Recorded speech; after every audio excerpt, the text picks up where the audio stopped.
ఎంతమందికి నిజంగా దేవుడు నా తోడు ఉండాలి అని ఆశపడుతున్నారు? హల్లెలూయా చెప్పండి మరలా.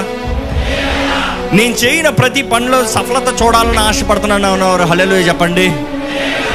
నేను ఇతరులకి మేలే చేయదలుచుకుంటున్నాను, కీడు చేయదలుచుకోలేదు అనేవారు ఉంటే హల్లెలూయా చెప్పండి.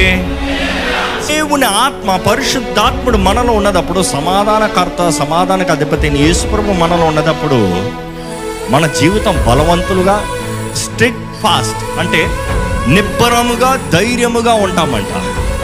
ఇక్కడున్న మనం పరీక్షించుకోవాలి, మన జీవితము, ఎంతమంది జీవితము నిబ్బరంగా ఉంది.